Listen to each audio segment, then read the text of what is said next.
We need to turn that one off. Thank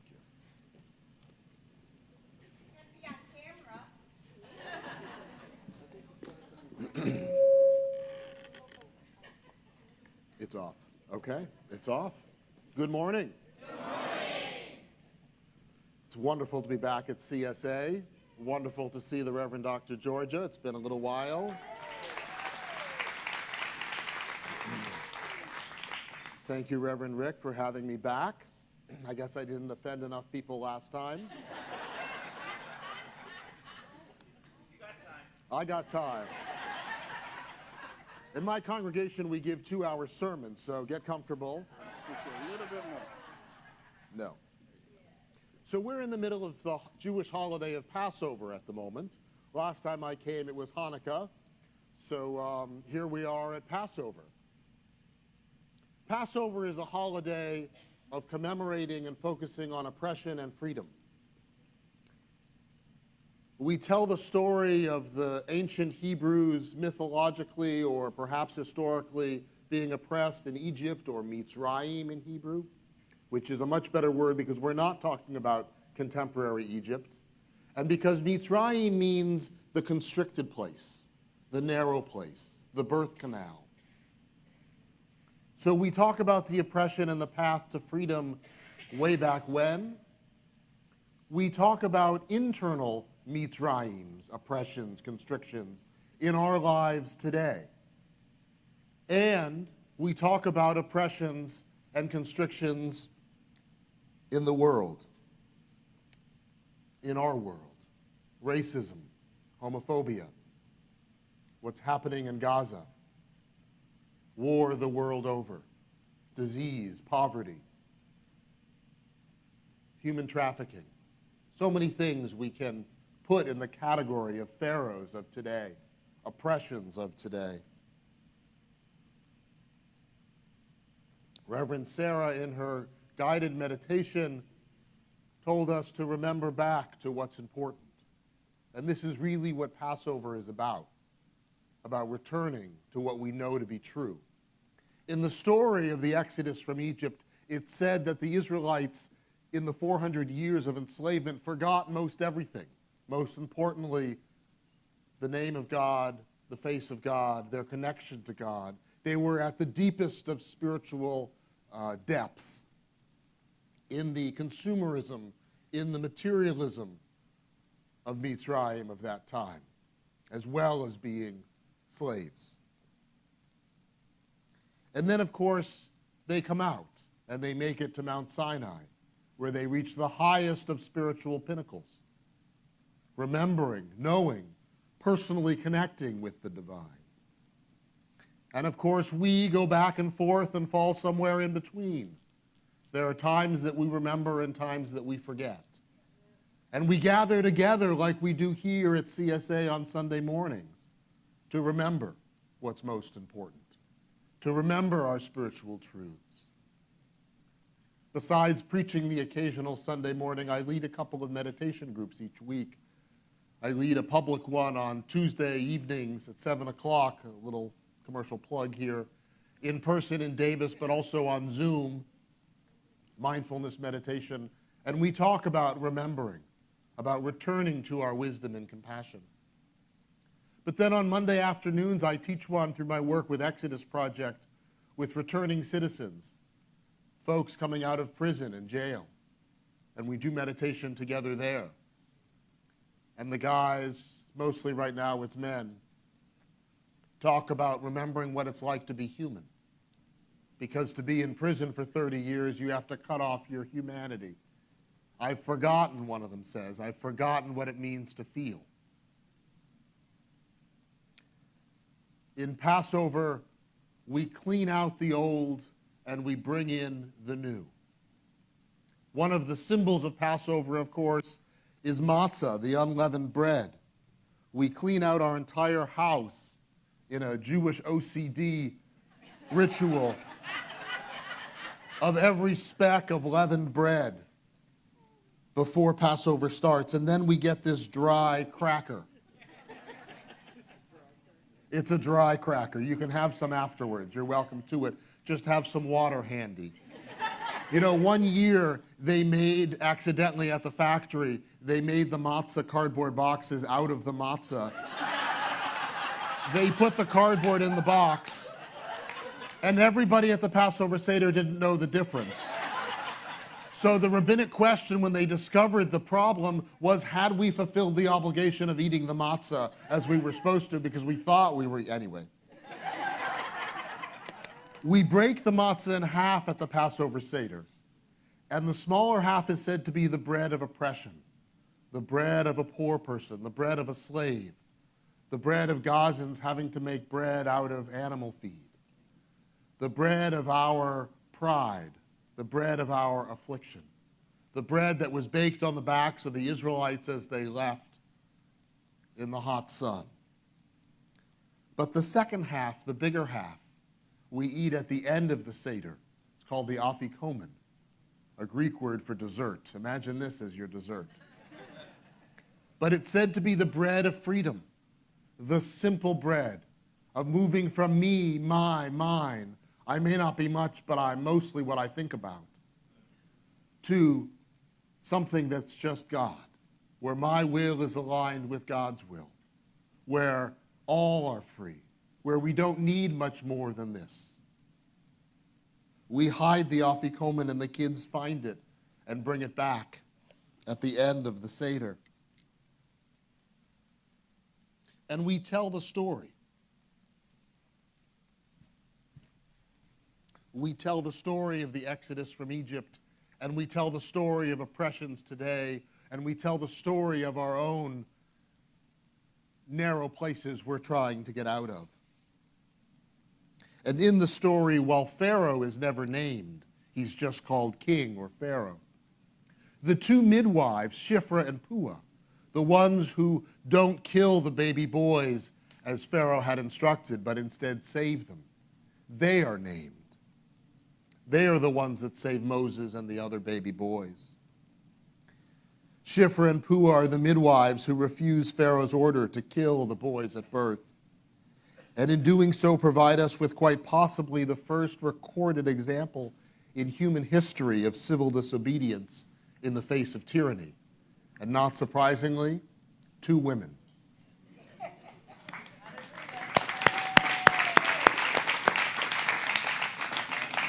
Now, in the story, it is unclear whether these women are Hebrews or Egyptians. But if they were Egyptian women and not slaves, to me it becomes all the more meaningful. It's one thing to act out of familial self-protection or sentimental bond, but then there are the countless people through history who have saved total strangers for no other reason than they themselves know what suffering is. As women, as mothers, as midwives, it was not in these two to kill. And so with their help, the epic Exodus story unfolds. Yet I don't believe they had grand aspirations. Their motivation was probably as simple as Yocheved, Moses' mother, who we can be clear was not screaming, "A savior, may my son be a savior," but rather, "Oi, get the bloody kid out already." And the midwives, too, did not mean to set in motion the Israelite exodus. They merely did what they knew to do when holding a child in their arms. Give it life, keep it safe. Theirs was not a great act, but a small act done greatly.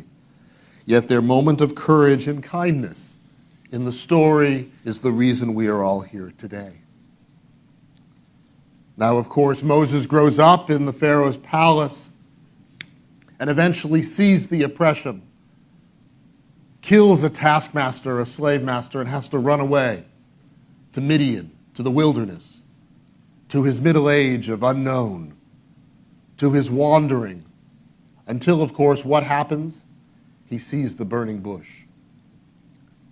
God doesn't start speaking to him then, it's just that Moses starts listening then. He finally hears the voice that's always been speaking to him. And the voice says, "Take off your shoes and come closer. You are the one to lead these people out of the land of Mitzrayim. And Moses says, me? Mo? The juvenile delinquent on the run from the law, having father issues back home? Nobody's going to, I got a speech impediment, I stutter. Nobody's going to listen to me. And God says, yes. For all those reasons and many more, it is you. Because God sees that Moses' insecurity is the other side of his humility. And he will be the right leader. And as the rabbis say, God asks Moses, where should I bring the people when I bring them out of Egypt? And Moses thinks, well, I heard wonderful things about this holy land of this land of sun and wonder called California. And he says, Ca. And God says, Canaan? That wasteland? You can have it. So Moses goes back with his sister Miriam and his brother Aaron. There are the plagues. There's the changing of minds of Pharaoh back and forth. And finally, there's the escape. Now, it's said that the angel of death passed over the Israelite houses, and that's why we call it Passover. Today in Israel and Palestine, the angel of death hasn't passed over any homes. Everyone has lost someone close to them. And how did the angel of death back then know? Supposedly, the Israelites asked for a lamb, a sacred animal of the Egyptians. And they slaughtered the lamb. And they put the blood on the lintel of their doors. But Moses and God were smart and knew the people would likely get cold feet because that's what we do. So we had them slaughter the lambs a couple days before they were going to leave. And now there was no sticking around. They had slaughtered a holy animal. They had to go. The full commitment. This is what we're asked. This is what we're called upon to do. Put ourselves in fully. A story about that. When they get to the Red Sea or the Sea of Reeds, in some versions of the story, Moses holds out his staff and the sea splits. But there's an ancient rabbinic story that Moses is standing there and doesn't know what to do, and a simple old man from the back of the crowd named Nachshon pushes forward. Nachshon pushed through the crowd to the front where Moses was standing by the edge of the Red Sea, looking utterly defeated. And who could blame him? This was liberation. Nothing but water as far as the eye could see, and the Egyptian army gaining from behind. What the heck am I going to do now? Thought Moses. And besides, who am I to lead the people to freedom? It didn't help that his Aunt Zelda was standing next to him, repeating again and again, Moses, a dentist. I told you you should have been a dentist. Nachshon felt bad for his old friend. He just doesn't understand. There is no answer. He walked past Moses and stepped into the water. Step by step, he kept going until the water was up to his waist, his shoulders, and then his chin. Here I am, God. Here I am. And with that, he took another step. Only then did the waters part. Only then did God step in. Only when we gave no other possibilities was freedom possible.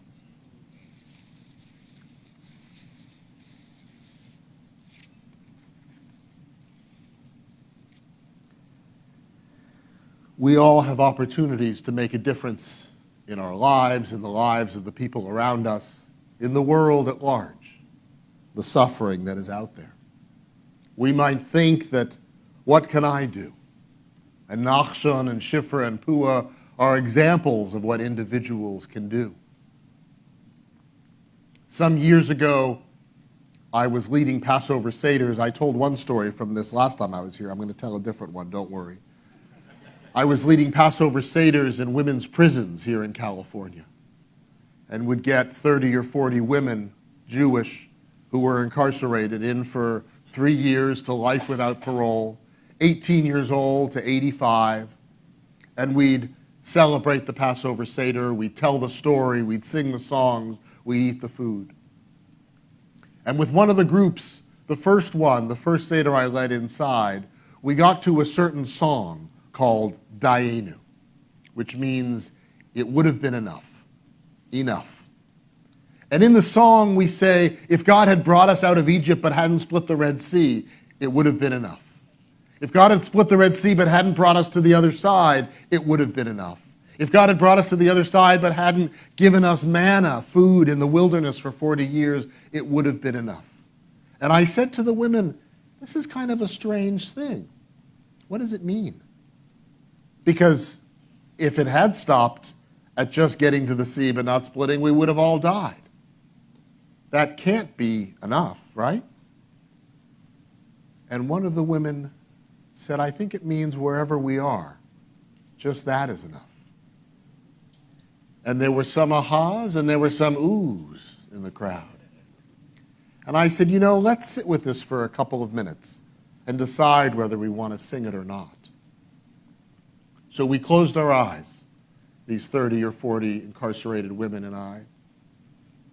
And I was nervous to ring the bell and have us open our eyes again because I didn't know what they would look like or what they would say.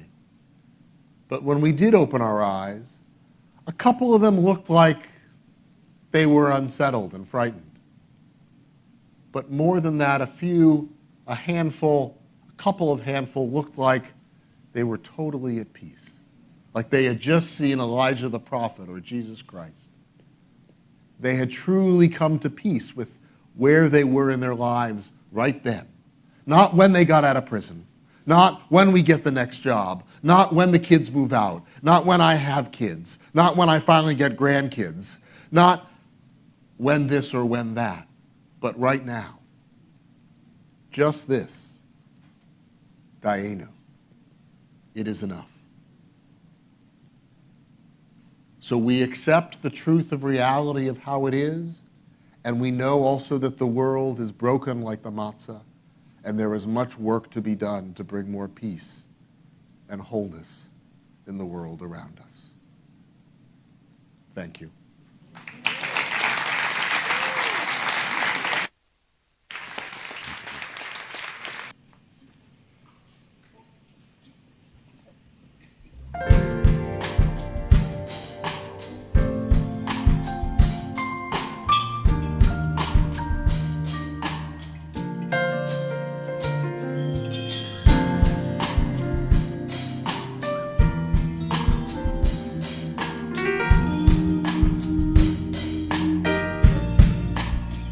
I sing for God, I sing for God.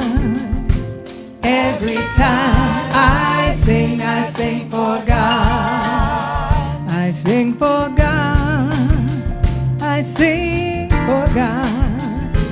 Every time I sing for God. I sing for God, every time. Every time I sing, it's for God.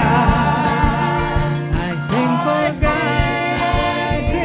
I sing for God. Every time I sing, it's for God. I sing for God. My God is a loving God. Me as joy and peace, every note compassion, every word on high spirit, fill my heart with grace and love. Let me see how you see me.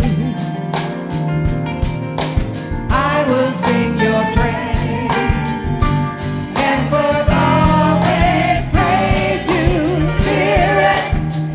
Ooh.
It is done.